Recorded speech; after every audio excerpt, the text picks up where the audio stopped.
All right, welcome back. Happy Tuesday. All right, today we're going to continue to look at the normal distribution, and I want to kind of show you some different possibilities because not everything turns out to be a normal distribution. And again, when we talk about a distribution, what we mean is like a dot plot or a bar graph, and you can see patterns sometimes. For example, you can see that this one on the top left, there's a pattern, and it's just kind of a constant drop from left to right. That's not a normal distribution. We're going to talk later on about what that's called. And in this one over here, you can see it's going up from left to right. That's a different kind of distribution. This one here is kind of a flat one where it's kind of up and down, up and down, up and down, all over the place, not really much of a pattern. And then we have this one.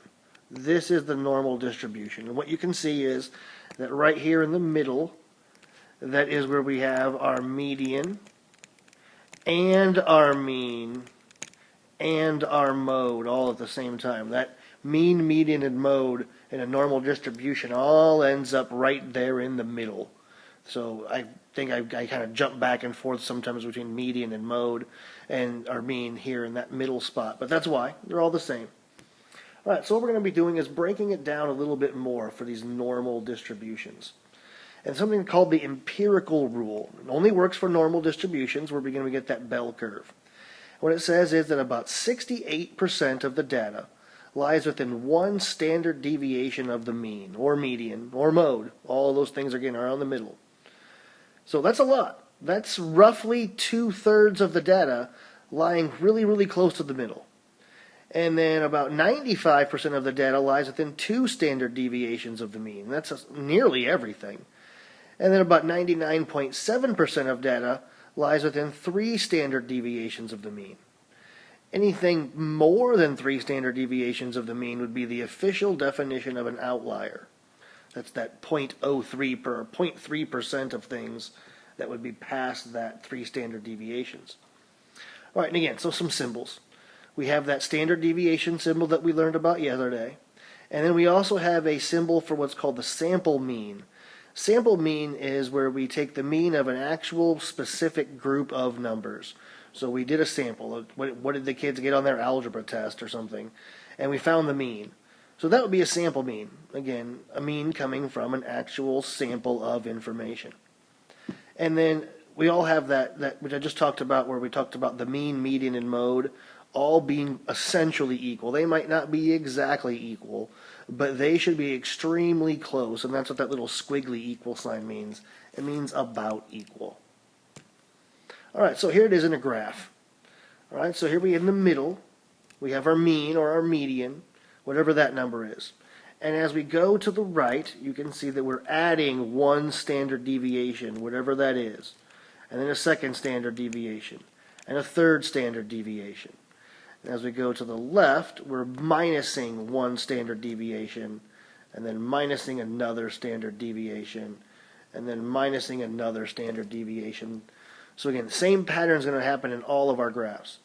And what this one says is that in between here and here, that one standard deviation from the mean, that's where we get our 68% of data. Divide that in half, and that means 34 for each side. 34 on the left side, 34 on the right side. All right? Then if we go one standard deviation farther, from here to here, if you follow that up, you can see that about 95% of the data is in that zone. So if we take 95 and minus out the 68, that would leave us with 27, and split 27 in half, and that's where you get 13.5s. And then if I go one more standard deviation out all the way to here, you can follow that up, you can see that about 99.7% of the data would be in that group. And again, if you took the 99.7 and minus 95, you get 2.7, 4.7, can't subtract, and 4.7 split in half is 2.35. And then last but not least are your outliers. Anything that's more than three standard deviations away from the median or the mean is considered an outlier.